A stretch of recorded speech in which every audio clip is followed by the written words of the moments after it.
compte.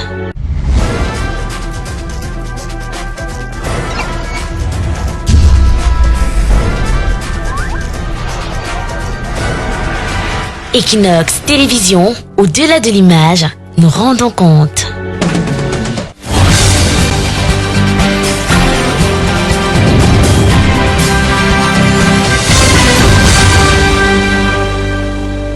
It is at 6 p.m. in Yaoundé, Cameroon's political capital, where we have shocking declarations coming from the major national dialogue venue and the nation's political capital, Yaoundé.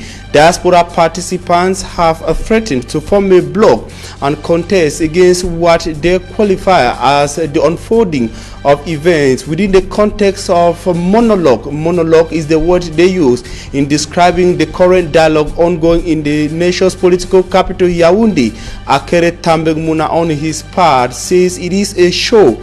Sultan Ibrahim Bombonjoya of the Bamoun Kingdom in Cameroon shocks members of his ruling CPTM political party, proposed a limitation in the term of the president in the Republic of Cameroon, and equally by extension FACO chiefs of the southwest region of Cameroon, in what many qualify as a camel moving through the eye of a needle, are pushing that the federalism must be on the table. They ask that federalism is the only way. The image of the northwest and southwest regions in this edition, we are the nation's political capital, Yaoundé, where the major national dialogue convened by President Paul Biya is ongoing. Day 2 of the major national dialogue has been characterized by key declarations, counter reactions from participants. Those in the diaspora call it a monologue and not a dialogue. They say they are grossly disappointed with the unfolding of events. They are equally threatening that they will form an alliance to halt activities ongoing at the major national dialogue. They equally say they have been sidelined from key issues. It's as if an agenda was already prepared before the holding of the major national dialogue. Most of them spoke disappointingly to Babila Jonathan.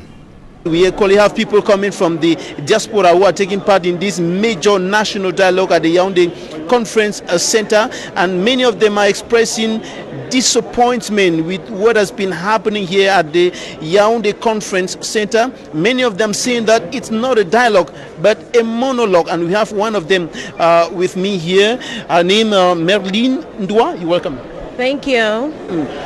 What do you think about all what has been happening here since March? So I think as participants from the diaspora, we would like to officially register our displeasure and dissatisfaction for day 1. We continue to be very hopeful that the government invited us here in a good faith.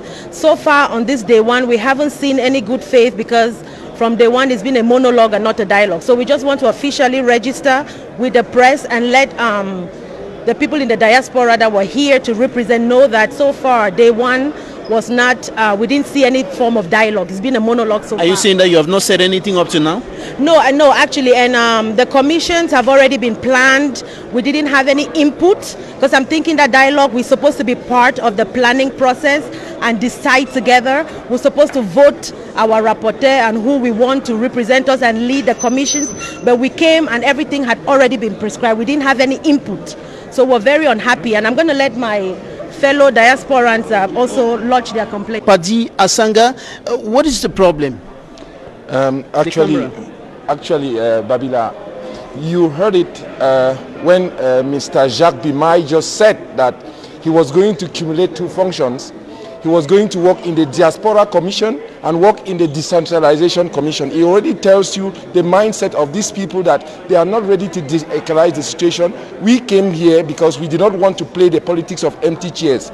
But if they want to continue to do this like this, they are going to alienate us, and we are going to start making a front here. If they want, they arrest us here in Cameroon. We are not going to accept this supercherie again, for them to waste the taxpayers' money that we come here and everything is ready-made.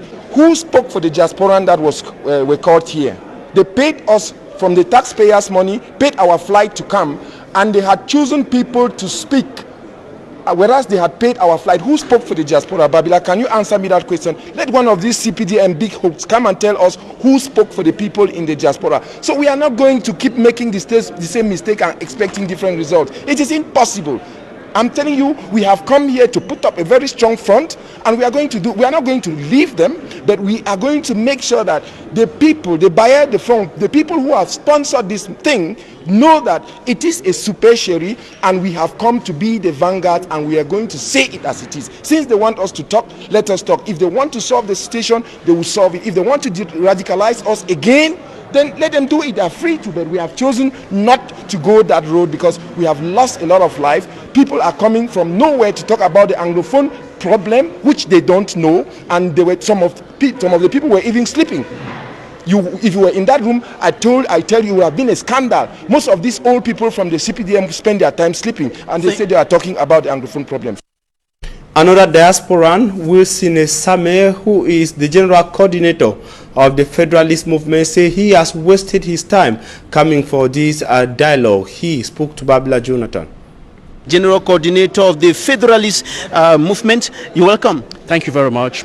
You have been here since morning, observing the happenings here at the Yaoundé Conference Center within the context of the grand or the major national dialogue. What's your take on what has been said here, what has happened here up to this moment? My brother, first of all, we all love this country, okay? That much is clear.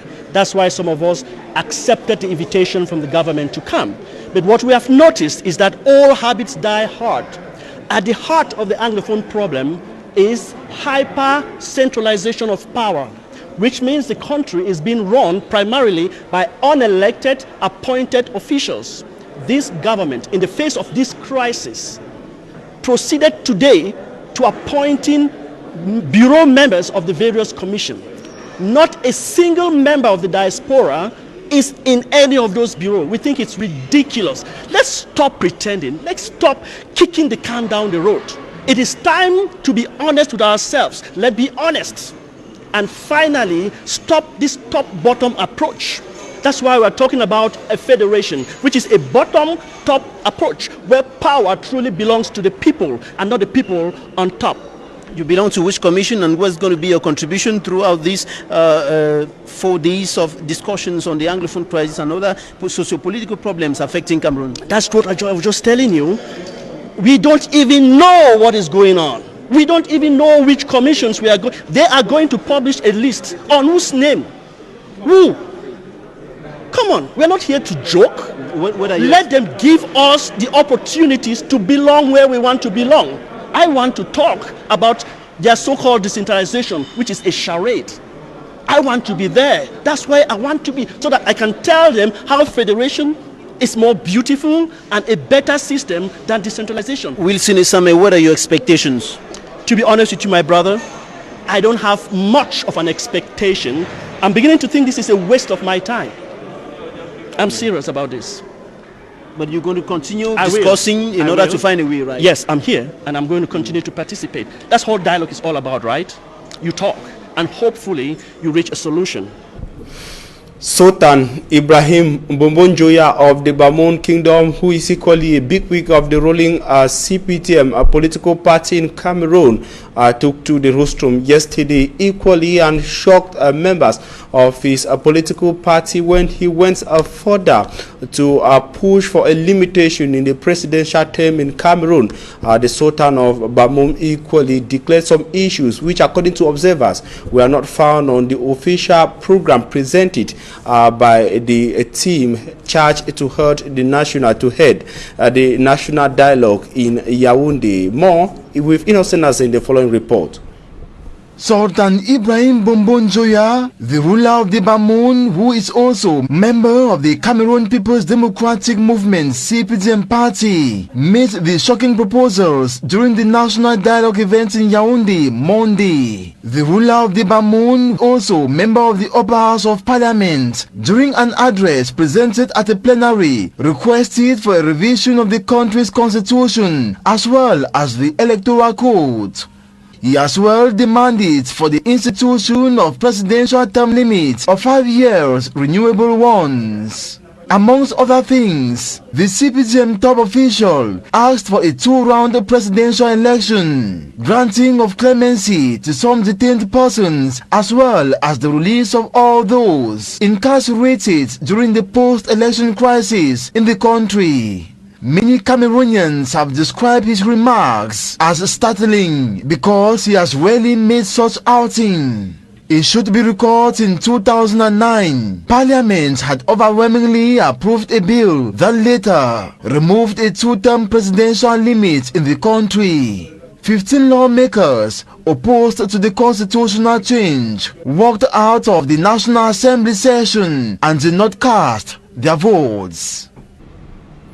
1st of October, its significance on the people of the northwest and southwest regions of Cameroon, formerly known as the people of the British Southern Cameroon. What effect did this day have on these people, and how was it today, or how did the two English-speaking regions of Cameroon look like today, the 1st of October 2019, in Kumba, chief town of the Meme division? It was a totally ghosted town, as larger parts of inhabitants remain indoors with business activities paralyzed. With our report from Kumba is done by Simanjikan Gabriel. It is a quiet 1st October in Kumba, chief town of Meme division, after the inhabitants remained indoors on Monday due to the traditional ghost town. Tuesday remained dead, streets quiet,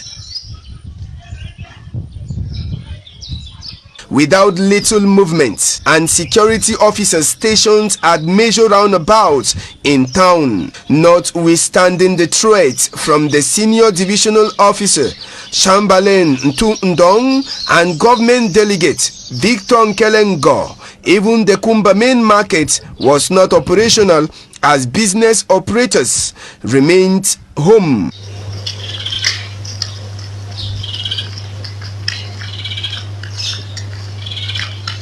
Many of the inhabitants of K-Town are now hoping that the ongoing major national dialogue will bring a lasting solution to the crisis that has lasted 3 years this far.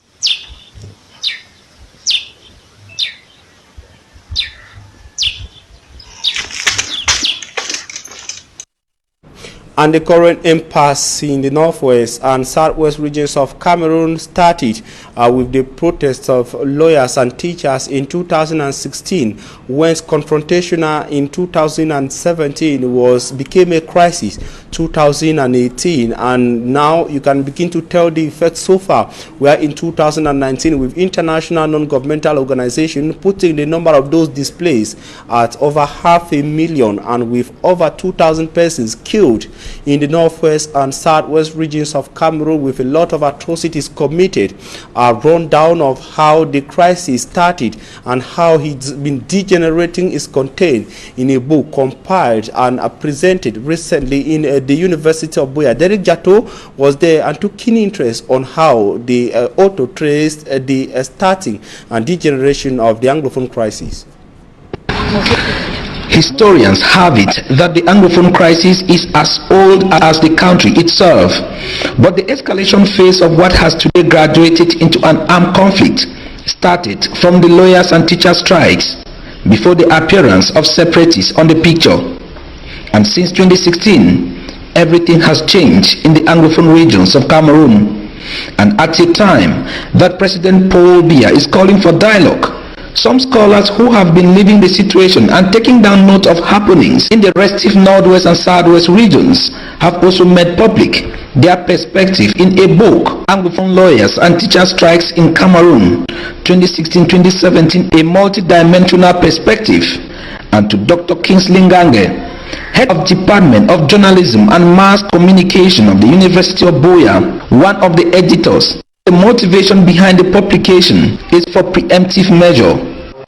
So readers should watch out for those symptoms as documented, so that next when we start seeing them, we do preemptive measures. We become proactive before, allowing situations that we can manage escalate into crisis that have had untold sufferings and bearings on the population. And present at the book launch on the campus of the University of Buea was Professor Horace Manga, Vice Chancellor of the said institution, who applauded the accuracy of the narrative.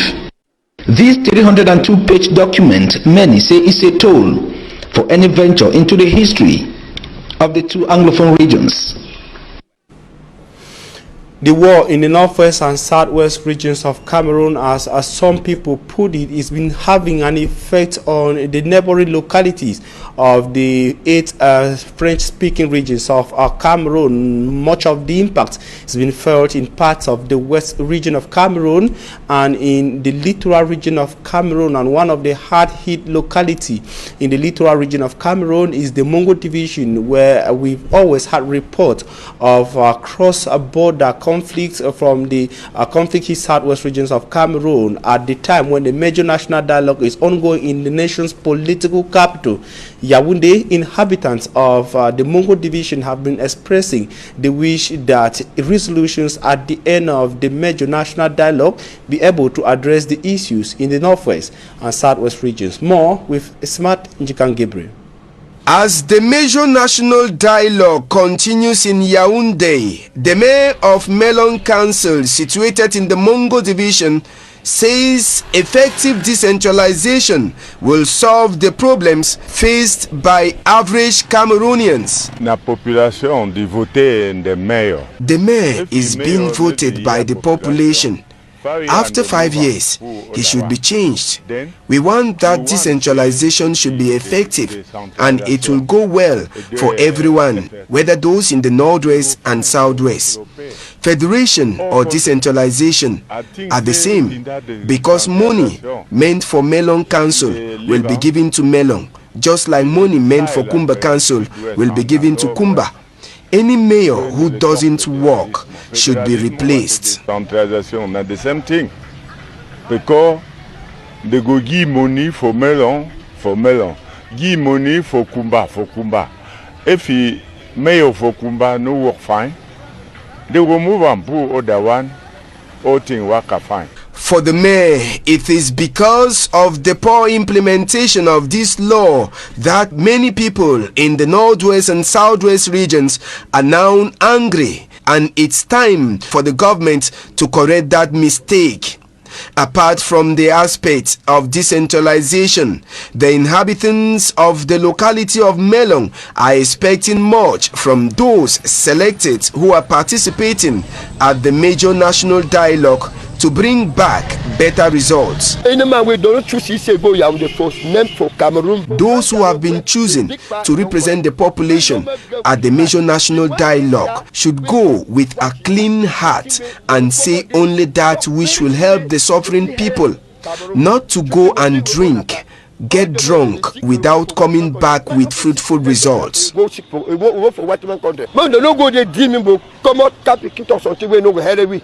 days is the period set for those at the major national dialogue to debate and bring back better results to every Cameroonian.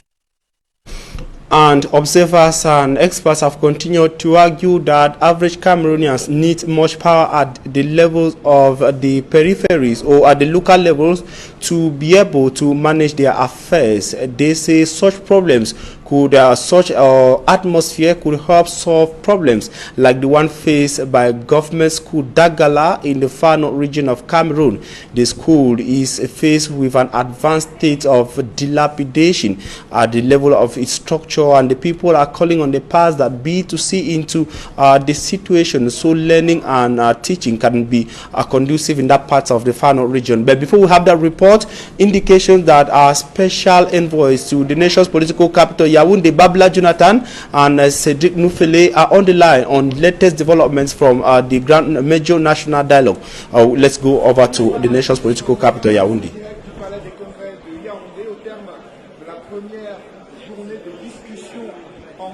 Nous sommes le deuxième jour du grand dialogue national et nous prenons les premières réactions ici au Palais des Congrès en ce deuxième jour du grand dialogue national et première journée des discussions en commission.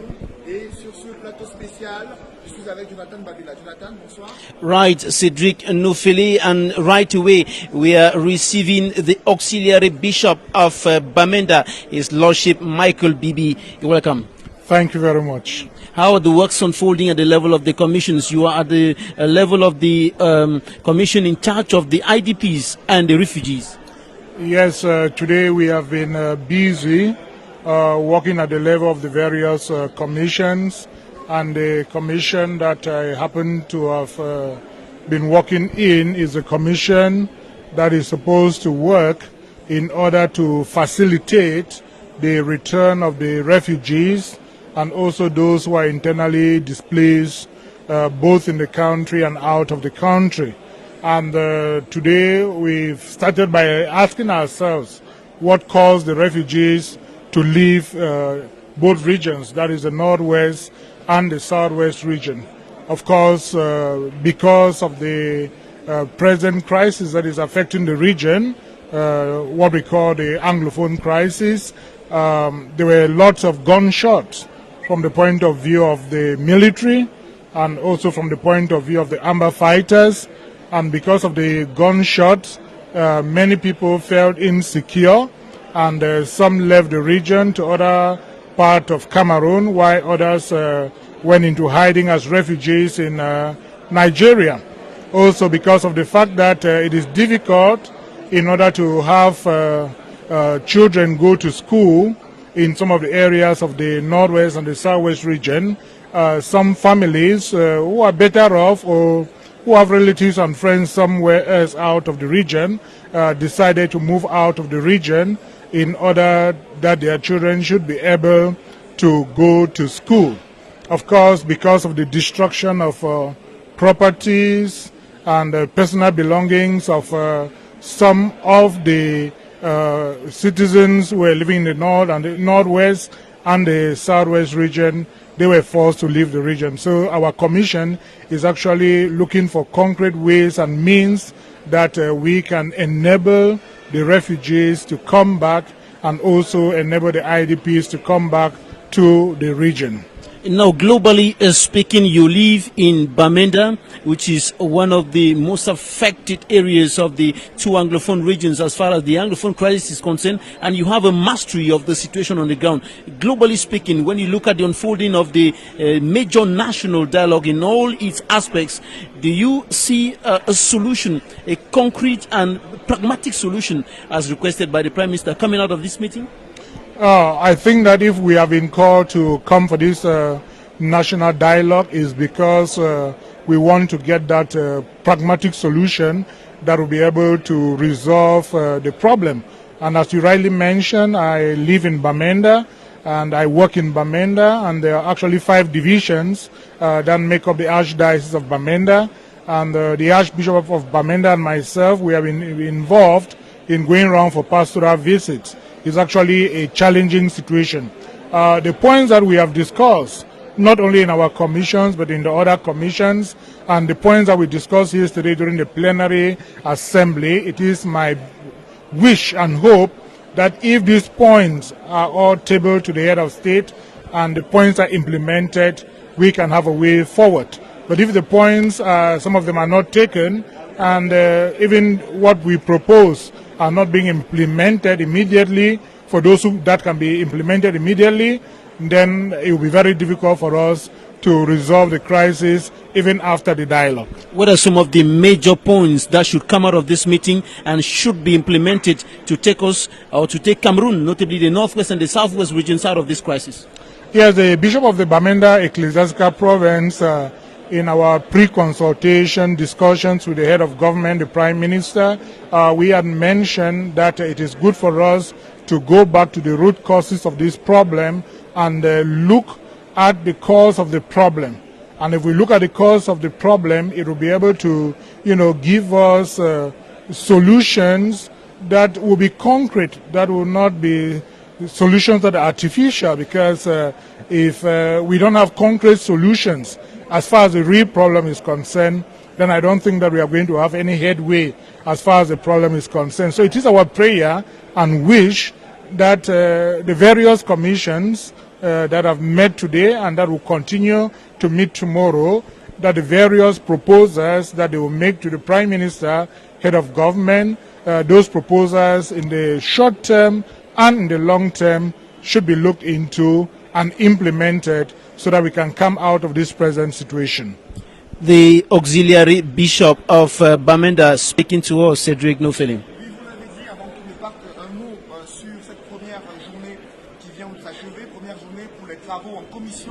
Ici au Palais des Congrès de Yaoundé. Quelle est votre contribution? Quel regard portez-vous sur ces 2 premiers jours du grand dialogue national et la première journée des travaux en commission? Oui, nous avons commencé hier dans une assemblée plénière pour regarder globalement les raisons pour lesquelles les crises ont commencé. Et il y a certaines propositions qu'on a données hier. Aujourd'hui, nous avons continué dans les différentes commissions pour regarder comment les commissions peuvent travailler en telle sorte qu'ils peuvent donner les propositions concrètes pour résoudre ce problème. Moi, j'étais dans la commission pour les réfugiés et les gens qui sont déplacés dans les 2 régions. Et nous avons examiné pourquoi ils ont quitté leur région. Et on a vu que c'était le problème de l'insécurité. C'est parce qu'il y avait des coups de feu entre les militaires et aussi le Amber Fighter. C'est parce qu'il y avait beaucoup de gens qu'on a détruit leurs biens. Et ils n'avaient pas aucun bien pour rester dans les 2 régions parce que la vie était vraiment difficile. Il y avait certains d'entre eux aussi ils voulaient que leurs enfants aillent à l'école. S'ils n'ont pas eu l'opportunité d'envoyer l'enfant aux 2 régions, ils ont préféré de venir dans d'autres régions pour que les enfants puissent aller à l'école. Donc, je pense que nous avons regardé concrètement des propositions pour que les réfugiés et les gens qui sont déplacés peuvent rentrer chez eux. Quelle est la priorité pour permettre et faciliter le retour des déplacés et des réfugiés camerounais dans les régions du nord-ouest et du sud-est? Quelles doivent être les priorités? Oui, on sait que le CSD, ils sont en train il y a la guerre. Et les gens ne peuvent pas rentrer quand il y a la guerre. Et c'est ça qu'on a dit que c'est nécessaire que les gens qui sont en train de combattre cette guerre, comme les militaires, ils rentrent dans leur camp. Et les Amber Fighter aussi, ils déposent leurs armes. Et on voit comment on peut avoir la sécurité pour que les gens puissent rentrer chez eux. Merci pour ces précisions. Je précise que vous êtes l'un des évêques auxiliaires de la province ecclésiastique de Bamenda pour participer à ce grand dialogue national. Nous allons continuer à prendre d'autres réactions ici au Palais des Congrès de Yaoundé. Nous sommes en direct. Si vous nous suivez à l'instant, vous êtes sur EQUINOXE télévision. Qui vous fait vivre les grands moments du dialogue national. Un autre évêque participe à ces travaux.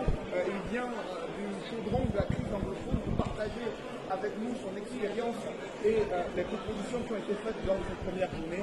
Jonathan Babila. Right, we are receiving another man of God who is living in the heart of the Anglophone crisis. He is coming from Mamfe in the southwest region of the Republic of Cameroon. Bishop Nkia Andrew, welcome. Thank you very much. You belong to which commission? How the works unfolding? I belong to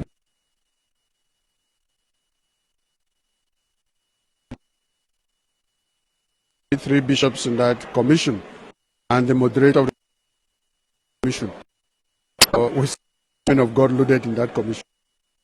We shall be going back to the nation's political capital subsequently as Babila Jonathan and Cedric Nufele continue to talk with participants who are currently taking part in the major national dialogue. But this time around, we move over to the far north region of Cameroon, precisely at to government school Dagala. Dagala is a locality in Marwa, chief town of the far north region of Cameroon. Learners and teachers of this government establishment that is a school are complaining of the advanced state of dilapidation of infrastructure. Immaculate Fogwe tells us more. They are determined to study, notwithstanding the fate they find themselves in. We are at Government School Dagala, located in Marwa, far north region of Cameroon. Students are seated on the floor while receiving lectures. It is very painful because the environment we find ourselves in is not comfortable for us. Government School Dagala, situated 30 meters away from the town, has a total number of 800 students with just 43 benches available for the whole school.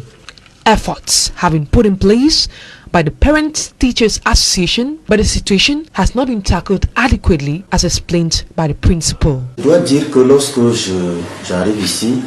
When I just arrived here, I was very shocked when I entered into the Form 1 class.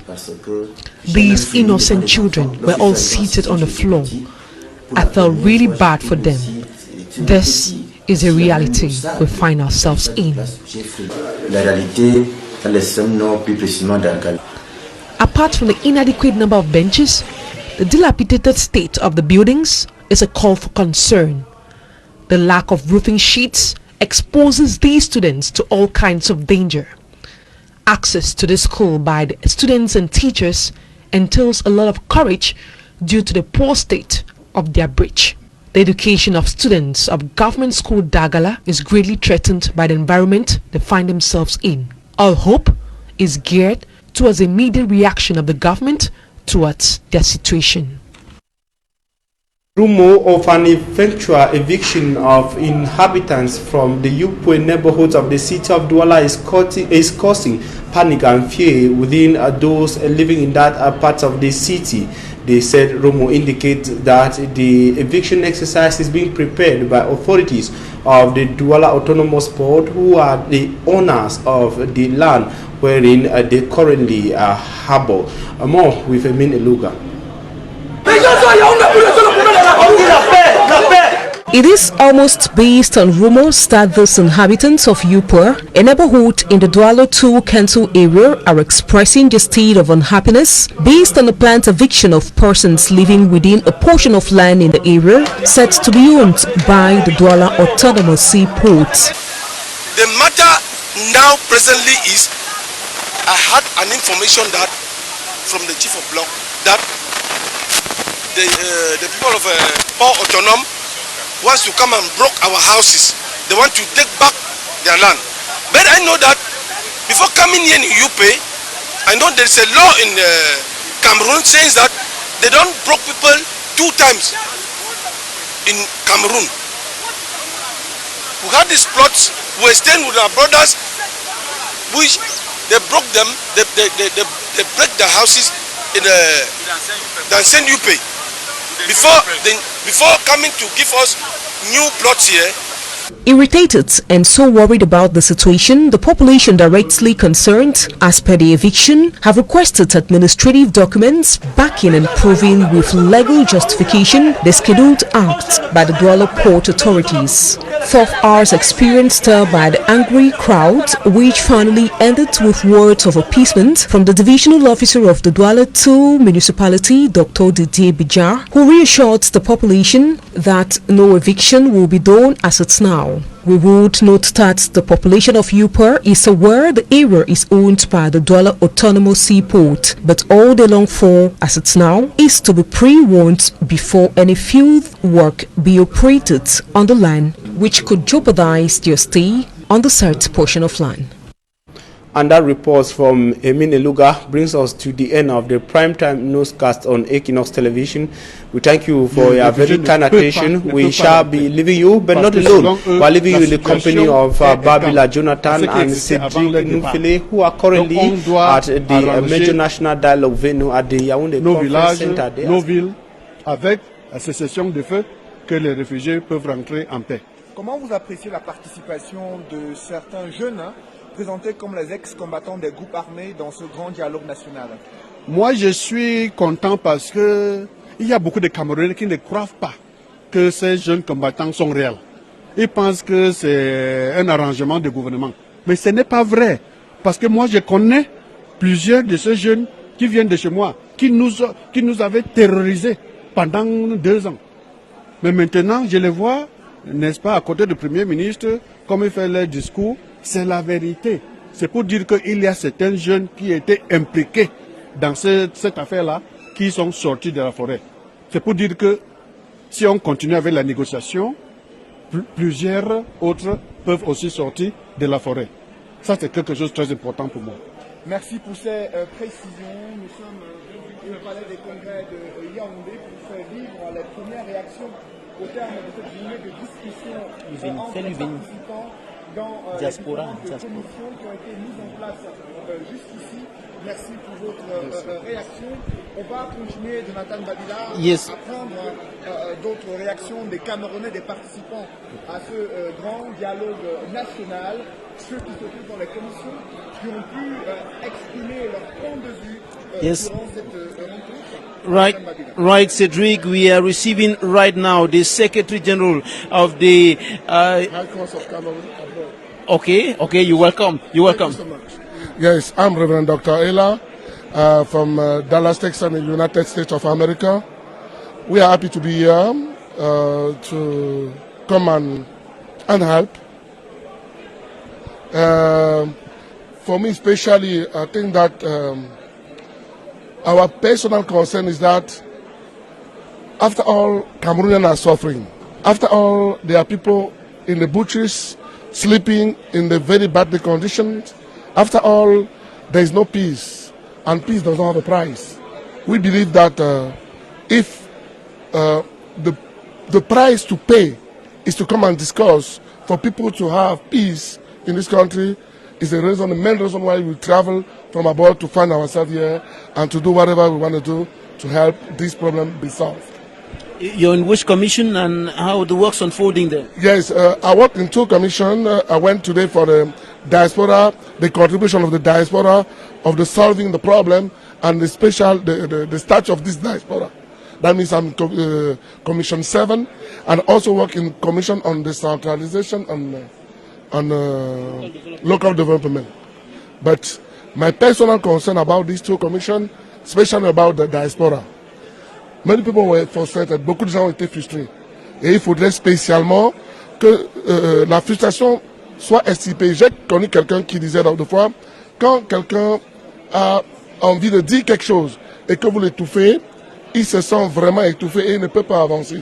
Mais quand on donne l'occasion de parler, de se décharger, il parle, il dialogue et il peut produire quelque chose de sérieux. Quelles sont les principales préoccupations qui ont été soulevées durant les discussions dans la commission de la diaspora et du développement de la diaspora dans le Cameroun? Je peux vous rassurer que la diaspora allait dans tous les sens, ont tout proposé. Ce qui est bien dans notre débat au sein de notre commission, c'est que les débats sont ouverts, sans contrainte, sans blocage, sans aucune pression. Et on est allé dans tous les sens pour trouver la paix au sud-ouest, au nord-ouest, pour trouver la paix des Camerounais. Toujours, je vais vous dire, ce problème n'est pas qu'un problème de nord-ouest et sud. Vous pensez que les frustrations de nord au sud-ouest ne se retrouvent pas dans d'autres provinces du Cameroun? Elles se retrouvent. Donc la diaspora aujourd'hui a pensé apporter une solution définitive aux problèmes qui minent déjà la diaspora camerounaise et le peuple camerounais tout entier. Parce que chaque membre de la diaspora représente une famille au Cameroun. Donc les douleurs et les peines qu'ont dû cette diaspora, ces Camerounais se ressentent sur les membres de la diaspora que nous sommes. Quelles sont vos solutions que vous préconisez? Oui, moi je suis un homme objectif et pragmatique. Dans le cadre des deux commissions pour lesquelles j'ai travaillé, la première, vraiment,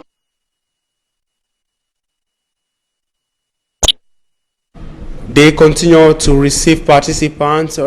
Just before the participants speaking with them, we had the intervention of the auxiliary bishop of the Bamenda Archdiocese, that is Michael Bibi, who equally indicated that it is necessary for both commissions to do work, that background work as far as the resolutions of the issues plaguing Cameroon is concerned, speaking directly in relation to the commission where he belongs, that is the commission to see on the return of refugees. The auxiliary bishop indicated that they are working on questioning, trying to know what pushed them out of Cameroon. And of course, they have been questioning to know why some of them left the northwest and southwest regions. They went further to talk with the Bishop of Manfe, Bishop Kea, and presently they are still consulting with other participants. Ladies and gentlemen, we thank you for your very kind attention. Stay in the company of the best of television. Equinox Television will give you minutes by minutes updates on the major national dialogue ongoing in the nation's political capital, Yaoundé. Have a blessed stay in the company of Equinox Television. Problem,